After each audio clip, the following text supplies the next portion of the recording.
नमस्कार दोस्तों, स्वागत करता हूं आपका एक और नई स्टोरी के साथ। आज की जो हमारी स्टोरी होने वाली है वो मुझे मेरे एक सब्सक्राइबर जिनका नाम राजू है उन्होंने भेजी है। तो आइए इस स्टोरी को सुनते हैं राजू के पॉइंट ऑफ व्यू से। लेकिन उससे पहले यदि आप हमारे चैनल पर पहली बार आए हो तो चैनल को सब्सक्राइब करके बेल नोटिफिकेशन को ऑल कर लेना और इस वीडियो को लाइक करना मत भूलना। तो चलिए बिना देरी के इस स्टोरी को राजू के पॉइंट ऑफ व्यू से सुनते हैं। नमस्कार दोस्तों, मेरा नाम राजू है और मैं पेशे से एक टैक्सी ड्राइवर हूँ। मैं दिल्ली से जयपुर रूट पर अक्सर अपनी टैक्सी चलाया करता हूँ। वैसे तो मेरे काम में कई अजीब और डरावने किस्से हो चुके हैं, लेकिन जो बात मैं आपको आज बताने जा रहा हूँ उस बात को सोचते ही आज भी मेरे रोंगटे खड़े हो जाते हैं। ये करीब 1 साल पहले की बात है। रात के लगभग 1 बज रहे थे। मैं दिल्ली से जयपुर की एक सवारी को जयपुर छोड़कर वापस दिल्ली लौट रहा था। वो सर्दियों की रात थी और हाईवे पर इतनी ज्यादा ठंड थी कि मेरा गाड़ी का शीशा खोलने का मन भी नहीं कर रहा था। चारों तरफ बस सन्नाटा परसा हुआ था। कोई भी गाड़ी ना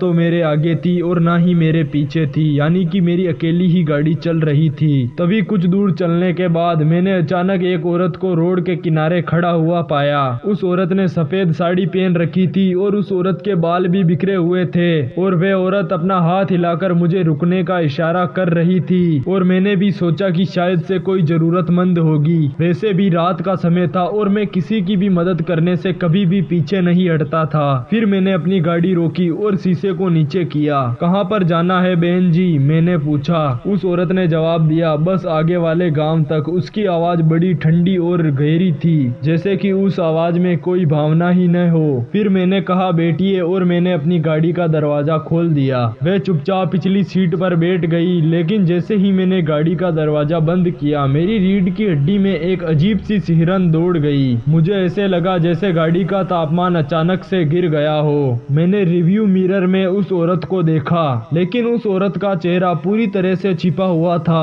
आप इतनी रात में अकेले यहाँ पर क्या कर रही थी, मैंने पूछा। लेकिन वो औरत कुछ भी नहीं बोली और गाड़ी में खामोशी छाई रही। उस औरत की ऐसी चुप्पी देखकर मेरा दिल घबरा रहा था। कुछ देर बाद उस औरत ने अचानक से कहा, गाड़ी तेज चलाओ। उसकी आवाज में एक अजीब सा आदेश था। मैं थोड़ा डर गया, लेकिन फिर भी मैंने अपनी गाड़ी की स्पीड को बढ़ा दिया। तभी मुझे ऐसा महसूस हुआ जैसे गाड़ी का वजन अचानक से भारी हो गया हो। आप कहाँ पर जा रही हो, मैंने दोबारा उस औरत से पूछा। जहाँ पर मैं जा रही हूँ वहाँ से वापस कोई भी नहीं आता, उस औरत ने गहरी आवाज में कहा। उसकी ऐसी बातें सुनकर मेरे हाथ पैर ठंडे हो गए। फिर मैंने तुरंत रिव्यू मिरर में देखा। इस बार उस औरत का चेहरा साफ दिखाई दिया। उस औरत की आंखें सुर्ख लाल और होठ एक डरावनी मुस्कान में खींचे हुए थे। अब मुझे ये बात समझ में आ गई कि मैंने अपनी गाड़ी में किसी इंसान को नहीं बल्कि किसी ऐसी चीज को बैठा लिया है जो दृश्य है। तभी मेरी गाड़ी का स्टीयरिंग अपने आप ही हिलने लगा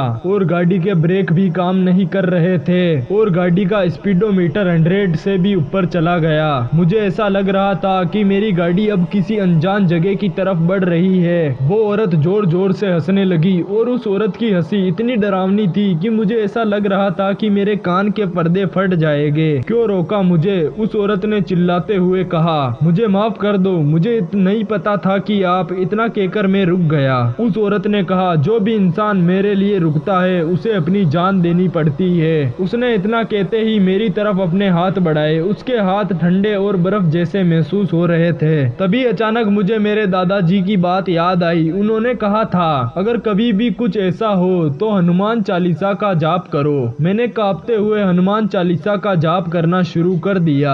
जैसे ही मैंने पहला श्लोक पढ़ा वो औरत जोर से चिल्लाई, चुप हो जाओ, लेकिन मैं नहीं रुका। मैं जोर जोर से हनुमान चालीसा का जाप करता रहा। तभी अचानक से गाड़ी रुक गई। मैंने डरते डरते पीछे मुड़कर देखा, लेकिन अब वो औरत वहाँ से गायब हो चुकी थी। गाड़ी के बाहर खिड़की पर खून से बने हुए निशान थे, लेकिन सड़क पर अब कोई भी नहीं था। उसके बाद मैंने रात में किसी के लिए भी अपनी गाड़ी सड़क पर नहीं रोकी। आज भी जब मैं उस घटना को याद करता हूँ तो मेरा दिल सहम जाता है। तो भाइयों, यदि आप भी ड्राइवर है तो मेरी बात को गांठ बांध लीजिए। रात के वक्त सड़क किनारे खड़े किसी भी अजनबी व्यक्ति को अपनी गाड़ी में कभी भी नहीं बिठाना। कौन जानता है कि वो इंसान है या और कुछ। अगर आपको भी अपनी कहानियाँ सुनवानी है, वो भी मेरी जुबान में, तो इस स्टोरी पे कमेंट कर देना और मुझे मेल कर देना। उम्मीद करता हूँ आज की स्टोरी आपको पसंद आई आई होगी। अगर पसंद आई हो तो चैनल को सब्सक्राइब करना मत भूलना और इस स्टोरी को अपने 5 दोस्तों के साथ शेयर जरूर करना। इससे मुझे मोटिवेशन मिलता है और मैं आपको ऐसी और भी स्टोरियां सुनाने के लिए प्रेरित होता हूँ। धन्यवाद। आज के लिए बस इतना ही, मिलते हैं अगली वीडियो में।